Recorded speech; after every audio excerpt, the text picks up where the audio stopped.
Hello there, I'm Nikki. How are you today?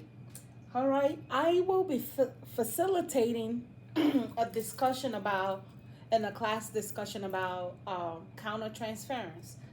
Um, so a little bit about myself. I am currently a graduate student uh, in line to get my PhD in community care counseling at Liberty University with a focus in traumatology.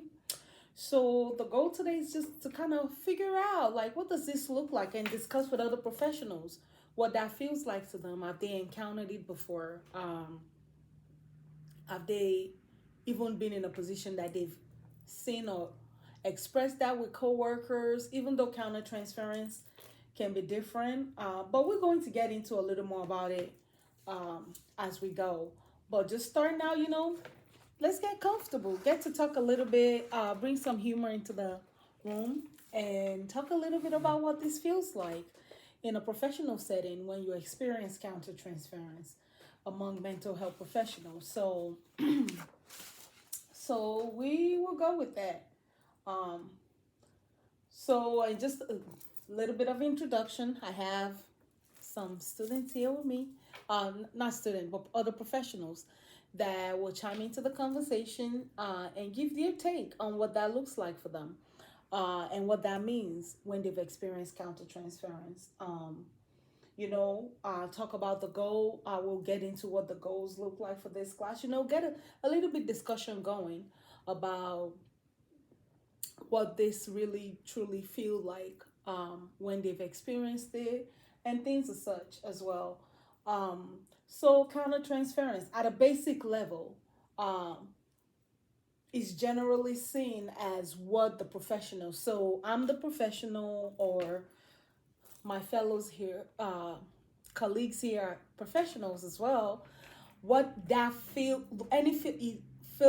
a client elicit out of me in a way that is impacting treatment to a degree is what countertransference feels like, um, which is outside of the general norm or care of things. So that just at a basic level, that would be the meaning, and we are going to go with that.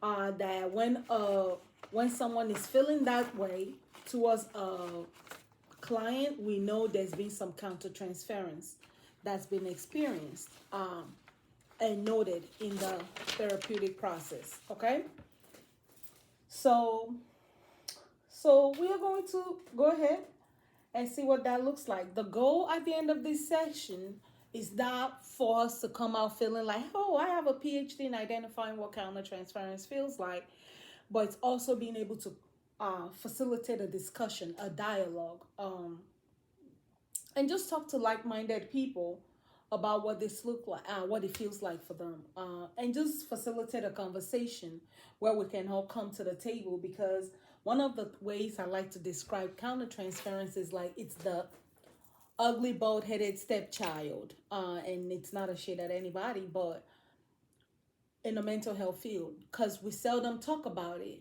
However, many of us has experienced it. If you typically approach clinicians with the question, have you experienced countertransference? Most often you're going to get a no. You got to build a relationship, a dialogue with them to get that going.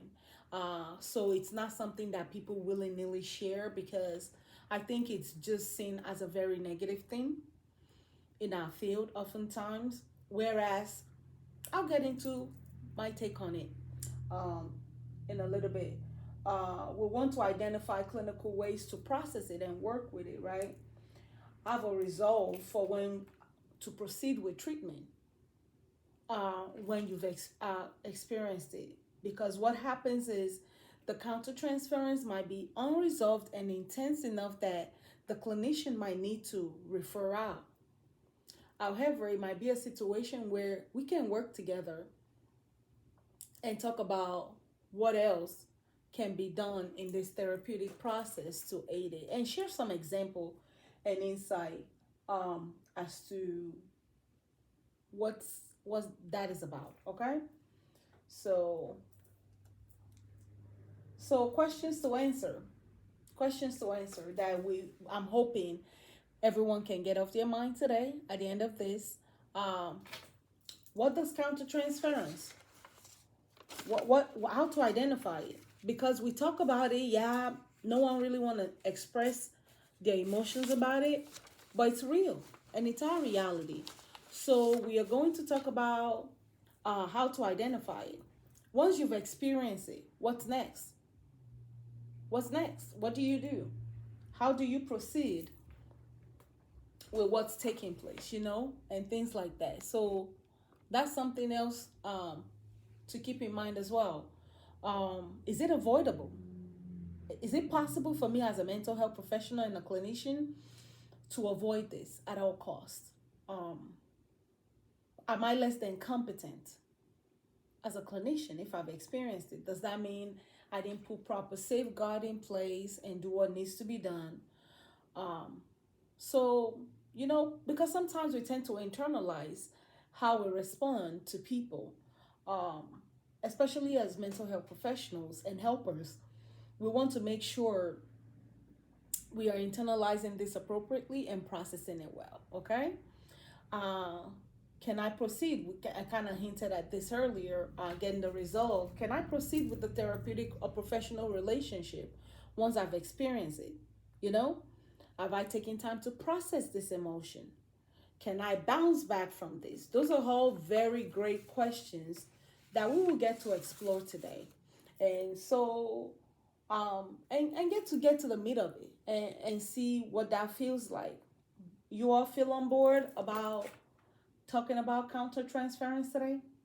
All right, moving on. So let's talk. And this chat here, it talks about um, and to a degree, I want to put some clarity out there, just for some that might not be very familiar with the concept of countertransference. To be transparent, um, that's a lot of rhyme. Um, so we cannot talk about countertransference without in a way talking about what transference look like. So we are going to watch a short clip on what that looks like, uh, and the difference between each one. Hello, this is Dr. Grande. Today the question is, what are transference and countertransference? And these are terms that we get from Sigmund Freud, from his psychoanalytic theory. And he believed that both of these occur fairly regularly, or have the potential to occur fairly regularly in counseling sessions. Well, if Freud was so wrong about so many things, why are we still holding on to this concept, this idea? I've heard that every now and then. There's a lot of skepticism about significant parts of psychoanalytic theory. Freud definitely had some ideas that we would consider outside the mainstream now. He also had a lot of ideas that have held up through the test of time, like the unconscious mind and defense mechanisms. And I believe transference and countertransference are among those concepts that are particularly relevant today in modern counseling. So could transference be a good thing? Transference can be a good thing. So let's talk about how transference works. Transference is when you have a counselor and a client, and the client starts to treat the counselor like someone else in their life. So let's say the client is a woman and the counselor is a man. The client may start to treat the counselor like her father or her brother. And this is a fairly common occurrence. And if a counselor recognizes that transference, they see that occurring, they can use that to help progress treatment. They can use that to help the client make a breakthrough in understanding their thoughts, emotions, or behaviors. So the answer would be transference is good as long as the counselor can identify it and use it to help meet treatment goals. If that's the case, wouldn't countertransference be good as well? Countertransference is an entirely different construct. With countertransference, the counselor is redirecting emotions toward the client. And we view this in counseling as negative, as destructive for for the client. So say, for example, in that example I used before with a male counselor and a female client, let's say the male counselor has a daughter and he has a contentious relationship with that daughter, and the client talks about something that she did that was similar to what the daughter did. So now the counselor, if he's countertransferring, may start to express anger or frustration toward the client, but the source of that is really his relationship with his daughter. This is destructive. Another example of countertransference is when a counselor is attracted to a client. And of course, we know that with this situation, a counselor needs to be aware and get in front of those feelings right away, seek supervision, and not act in any way on that feeling, on those thoughts. Now, it's worth mentioning that that attraction piece can also happen with transference. And that's a fairly common way of transferring as well. When a client has an attraction for a counselor, the counselor can manage that and help the client manage that. When a counselor has attraction for a client, that's destructive, and the counselor needs to get in front of that. And I think as you practice as a counselor and you learn more and you grow and you have experience and you seek supervision, you should be more able to be aware about how you're feeling and thinking and behaving and prevent any type of countertransference from causing damage to a client. Starting off with those foundations, transference. All right, excuse there for a second. So back to our presentation. If I can ask, let's talk a little bit. Have you ever had experienced countertransference before? Okay.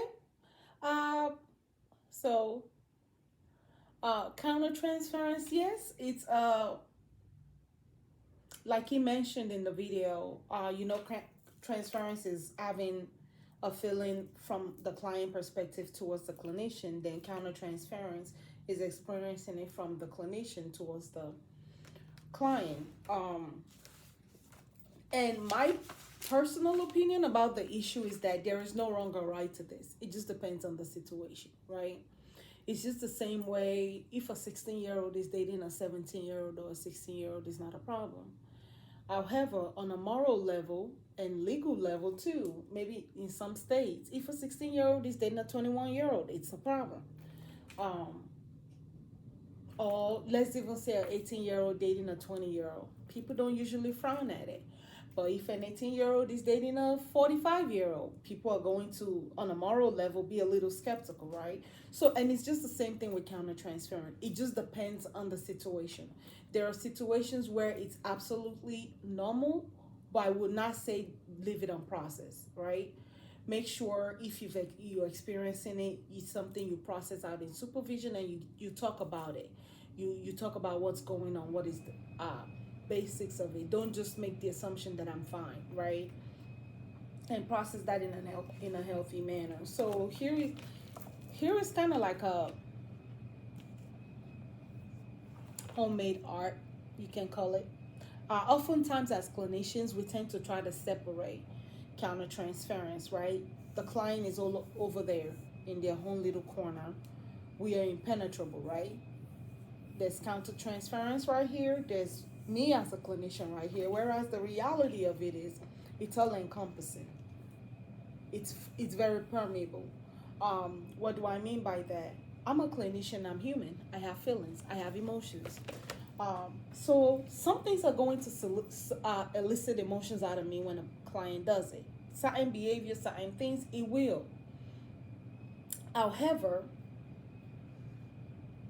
it doesn't make it okay. All the emotion that we feel, even the word of God talks about be angry but sin not, right?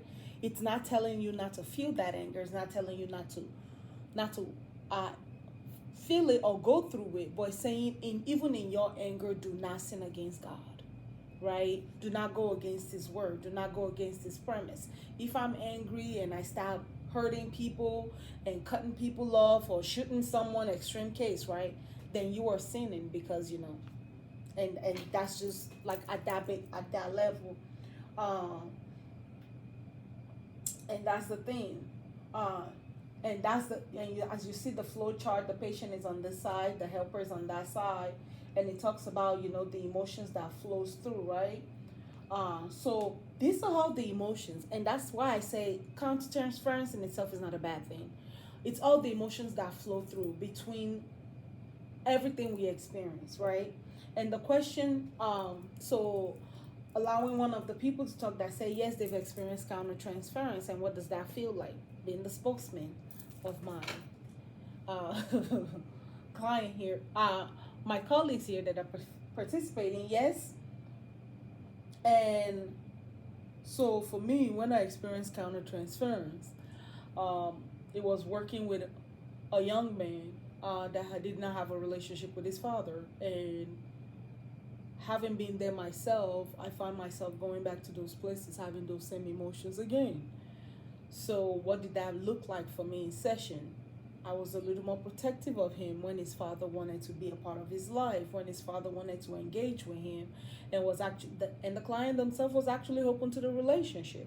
But I was projecting my own emotions about how I felt about my father towards my client, and being guarded of them meeting their own father, whereas this is something the client themselves was open to. So that is a form of countertransference I had to work out in supervision and talk about and things like that. So and that's so. Thank you very much for sharing that. I appreciate your input. So that is that, and in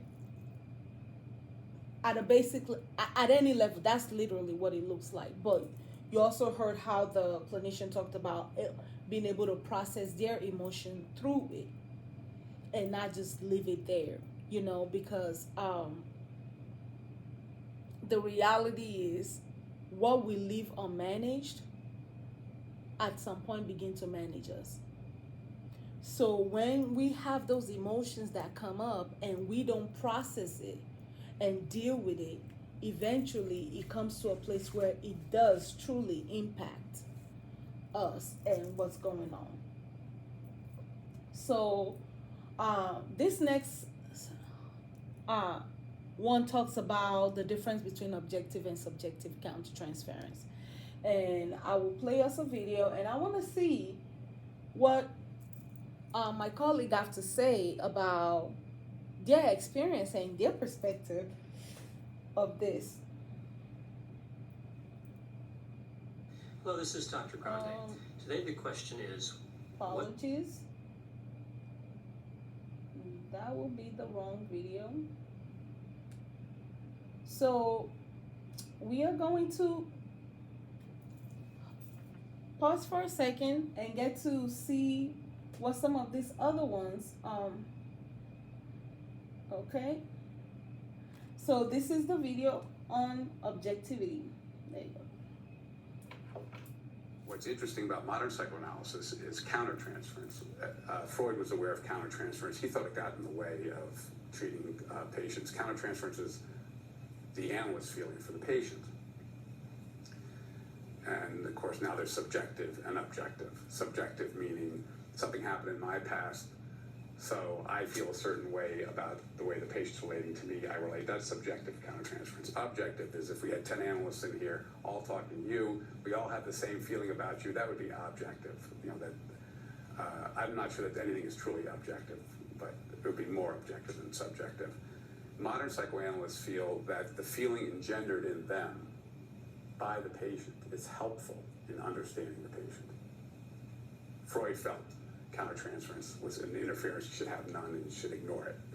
Modern psychoanalysts feel that the feelings I'm getting from the patient, there's a reason for that. What is it and how can I help use that with the patient?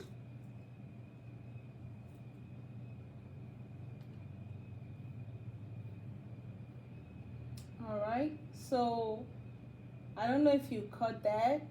It was talking about the difference between objective countertransference and subjective. So talk to me a little bit. How do you feel about objective and subjective countertransference? Excuse me. And have you ever experienced such before? So yeah, I kind of see where it's coming from, but I also think there's a level and a place where things can kind of get mixed up if we are not being fully honest with ourselves as clinicians. Yes, there's a level of objectivity, but the more we tend to know our clients, it becomes more difficult because we've built a relationship with them to maintain a level of objectivity. Because even in theory, when it sounds good, um, it can still be very, very challenging to kind of walk through a lot of those emotions, contrary to what people think. Thank you so much, Kate, for being a participant. I appreciate that. So, and that's the thing. So, if we're to talk a little bit more about this, right? If I'm coming to the table as a blank slate, I'm a clinician, right? I'm coming to the table as a blank slate, which in actuality there isn't really such a thing as a blank slate, right? Except your child. So with counter transference, there is the therapist, there's the client, right? They come to the table, they both come to the table with a past. So it's, in a way, you can see it as the crossroad when the therapist's past, or clinician to say, professional's past, coincide with a client, where they are being impacted by what the client is saying. So, and keep in mind, our pasts are different. So what might elicit countertransference from me might not from you. So that's something to be very mindful about. So I never want you or myself to undermine my countertransference or yours, because that that brought an emotion out of you, and I didn't feel that way. But it's because I don't have an experience or an unresolved emotion that that client brought up. Another client might bring up something else in someone else, and I might go, I don't see it. I don't get it. But it's not for me to get because it wasn't my emotions or my experience that got caught up in the situation. So that's something to oftentimes keep in mind, that it's simply put, it's individual based. If there is nothing else you get, is that countertransference, even transference in itself, is very individualistic. Um, I remember one of my very first jobs as a social worker, I was working in child welfare. And I did a lot of investigations. And due to a lot of trauma in my childhood and stuff and things as such, I don't have a relationship that I desire with my parents. And I remember investigating a case, and a dad was sitting across the table from me crying because he just wanted a relationship with his daughter. And he was so emotional about it. Like, he hated that the government was getting involved in their business, but he just really desired a relationship with his daughter. And even though I maintained my professional stance while talking to him and everything, but I'll be honest, at the end of the interview and the session, I went in my office and I cried. Because him expressing that about his daughter, I never had that. So that elicited that feeling of abandonment and a sense of rejection, because he didn't have that towards his daughter. So it brought up those emotions for me that I had to process in session and supervision to kind of understand that, Nikki, things like this will happen. However, it's not about what necessarily happens, but how you take the time to process those things that happens. So it's crucial for us to understand that, yes, things are going to happen in sessions with clients, and we have to get to a place. Excuse me, I need my glasses because my eyes is starting to bother me staring at the screen for too long. So it's going to bring up some things out of us, and it's not what it brings up as much as how we process what is brought up. Okay? And I'll say that again. It's not necessarily about what is being brought up. what emotions are coming to the surface, but how we are processing what is being brought up. So, and this is one right here. We are going to dive a little into this one. This is a little bit of a getting into the part of how do you work with this in therapy. We can talk about it all day, but how do you really work with it? What does the practical and realistic aspect of this looks like?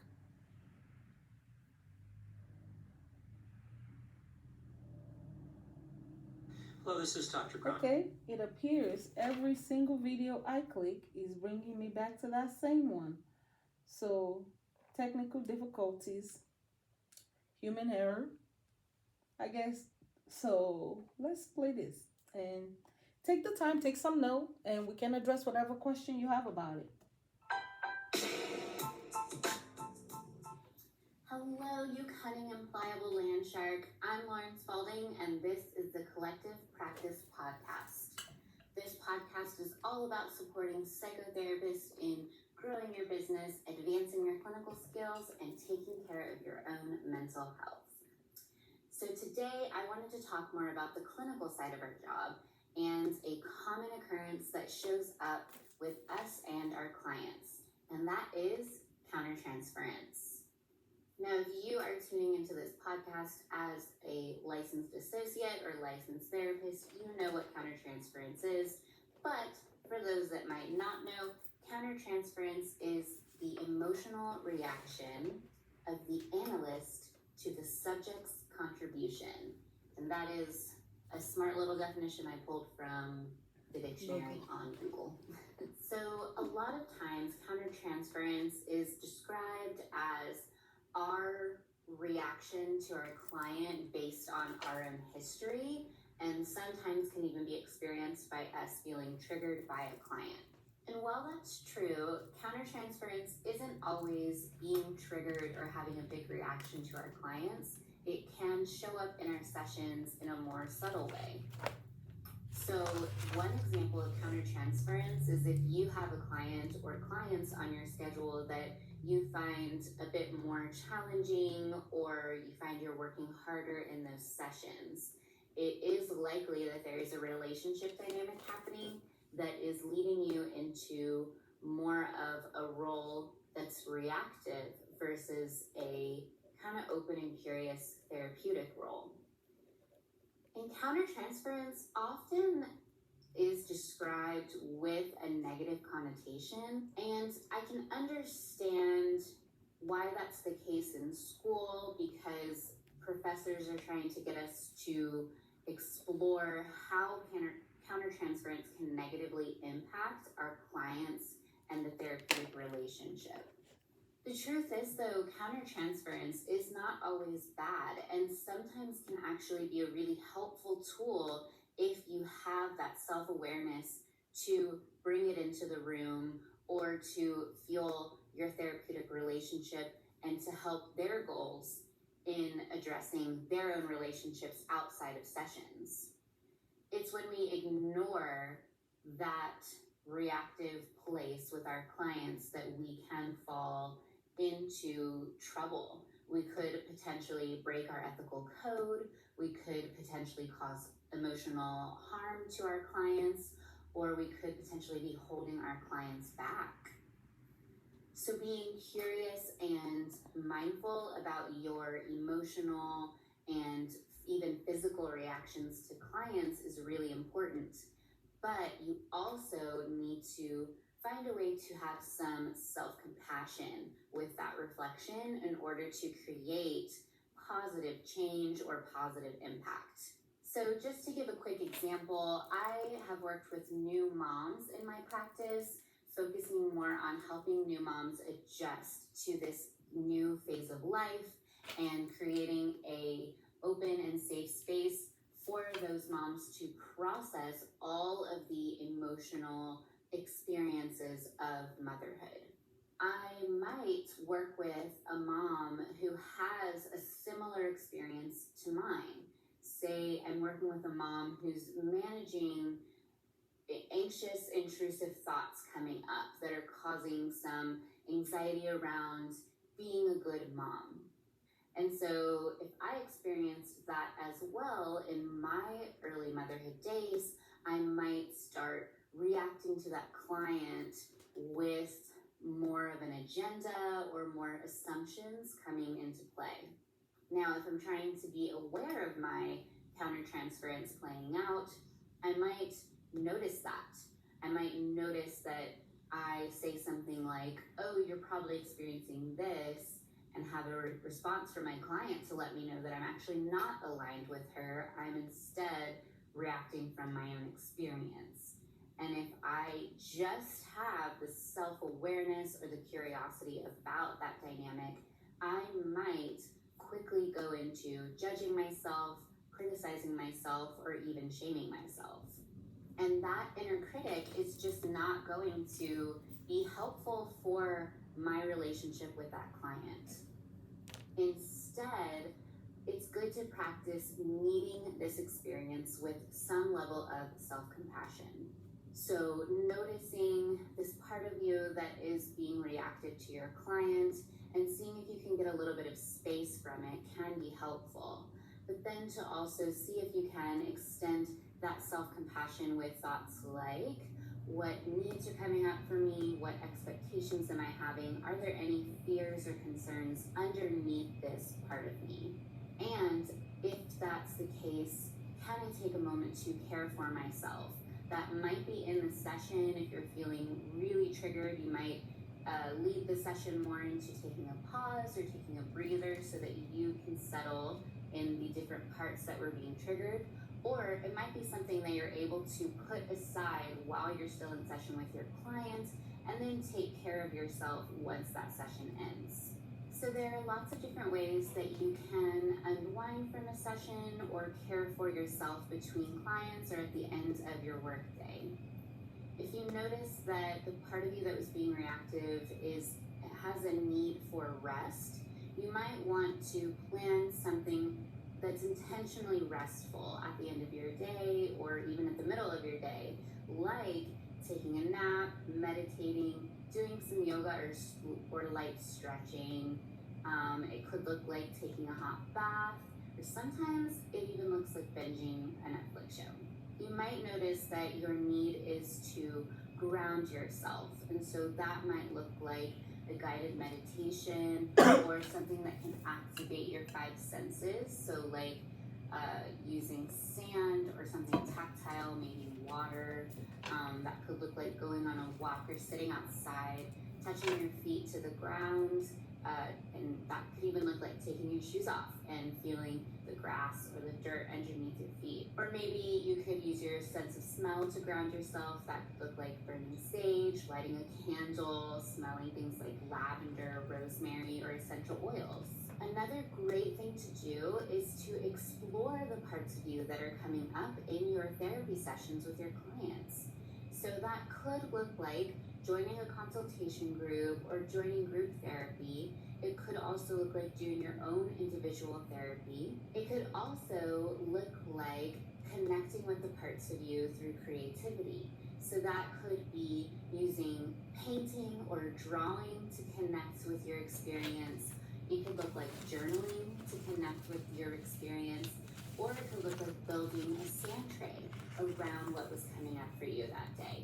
I love the topic of countertransference because it addresses that relationship piece to our job. We could get all of the certifications and attend all of the trainings all year round, but if we're not also addressing the art and the relationship around our job, we are only showing up partially for our clients. I want to encourage you to try out some of the things that I talked about today to bring new self-awareness and self-compassion to your experience as a therapist. And if you are looking for additional support around this through consultation and a processing group, be sure to check out the Coffee and Countertransference group that I have starting next year. You can go to laurenspalding.co and check out services, and you'll find information about this group. Thanks for spending. All right, that was kind of a longer video. So we are going to go back to this. So does your view of countertransference, because she said some really insightful things, and I agree with many of them.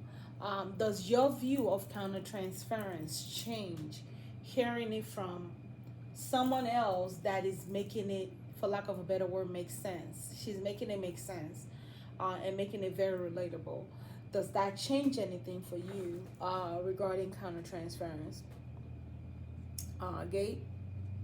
Yeah, yes, I really like how she talked about the subtle ways it showed up, instead of like, just for, because we often hear the horror story about countertransference, the therapist in love with their patients and things like that, but she talked about subtle ways, even something as simple as you working harder than the client, um, being reactive versus open and honest role. So those are ways to be able to identify countertransference. Thank you, Gabe. So in the beginning of this, we talked about ways we can identify it, and I wanted to play that clip intentionally so that we can see the subtle ways. It's not always the strong emotions. It's sometimes the subtle ones, right? And we have to be very, very mindful. Like if I'm working harder than you, then it means I am more invested in your healing process than you are in your healing process. Because our role as clinicians and helpers is to meet the client where they are. We don't leave them there, but it is our role to meet them where they are. So when we get to a position where we are doing more work, then we are no longer meeting them where they are. We are dragging them to where we think they need to be. And I often see it as like a dog. I have Jasmine, and I love to walk outdoors, especially when it's cold. Um, for no reason, no, just other than nature. I love it. Makes me feel God more, I think, because I'm not sweating, I guess. And Jasmine has a walking limit of like 2 miles. She will be friendly with me and do 2.5. But I've been known to, like, I just start walking, I listen to music, or I'm talking to God, and I forget I'm walking. And unfortunately, by the time I realize it, it's too late. Because we've already worked like 2 miles and 2.5 miles in one direction. And Jasmine is at her empty tank. She's not having it. She's ready to go home. She doesn't care what sweet talking. Hey, baby, that she doesn't care about the pep talk. Jasmine wants to go home. She's sick of mama. She wants to go home. So imagine having walked 2.5 miles, and then I gotta drag her back. Jasmine is a solid 40 something pound dog, 50 pounds. Yes, I lift weight. However, carrying 50 pounds for 2.5 miles to get back home, it's not fun. So that's what it is. Just think about that example. I am dragging Jasmine back. She will literally lay there, and I have to yank her chain. I've had to call family members to come get her home so I can finish my walk. That's how bad it is. But guess what? Jasmine doesn't do that with her daddy. Because he's no nonsense guy, right? He could take her on walks and she's going to be obedient. So this is a perfect example of what countertransference look like. Just because it solicits those from me, Jasmine doesn't do that with somebody else. Because it's a different individual. They have a different type of relationship. My relationship with Jasmine is different. I get to drag her. And you know the funny thing with the whole countertransference and process thing is I'm dragging her. She's not having fun. If I'm dragging her, I'm not having fun either. If I'm carrying her, I'm not having fun. She's not having fun being carried either. Because she wants to walk, but she's too tired to walk. So think about it that way. When we don't take time to process those things, we are not doing our client justice. We are not doing ourselves justice. And that's the thing. And I love how she talked about our inner critic. Because by nature, clinicians are told countertransference, wrong, bad, bad, bad. Don't feel that. Once you feel that, you've crossed the line. Once you feel that, well, I'm human. I have family members. I might end up working with someone who has the exact same story as I do. I've worked with clients that I'm like, God, why did you give me this client? Did you want me to have the, like, is there something I'm not processing, Jesus, that you need to talk to me about, and you have to bring it in form of a client? And it's like they ripped a chapter out of my life story. And I'm watching them sometimes even processing it the way I did. And and we get so critical of ourselves, like, I did something wrong. But she said, meet experience with self-compassion. Give yourself some space. And then here's the one I love the most. She said, is there some need, unfulfilled need, expectation, fear under this? Because you know how some people often say anger is a secondary emotion that's masking a primary emotion? So we are not exploring sometimes what's really going on, and it presents itself as countertransference. So we have to be open and willing to dig and go dig deep. That's what I call it. Or like do a deep dive under the surface to figure out what is going on here. What am I missing here? Sometimes you're not missing anything, to be transparent. However, at times you are missing something. So you got to go underneath the surface. And she talked about if we are not processing those things and we are not exploring those countertransference, right? We leave out the relationship piece of the job, and we only show up for our clients partially. Listen to that. The relationship piece of the job, and you only show up for your clients partially. What does that mean? I'm not bringing all of Nikki to the table. I'm not bringing my best self to the table. When in this space, they could have gotten 100% of me.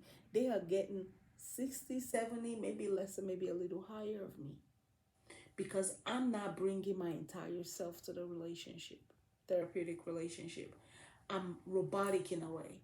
And I've had therapists like that, and you're like, this does not feel good. It does not look good to be in that position of a client when you experience that. And the clients sometimes do know as well. So we are going to look at this case study, and I want you guys to take a minute to read this, and I'm more than likely going to read it out loud, and we will go from there. And that will kind of be the last portion of what we have going on today. All right.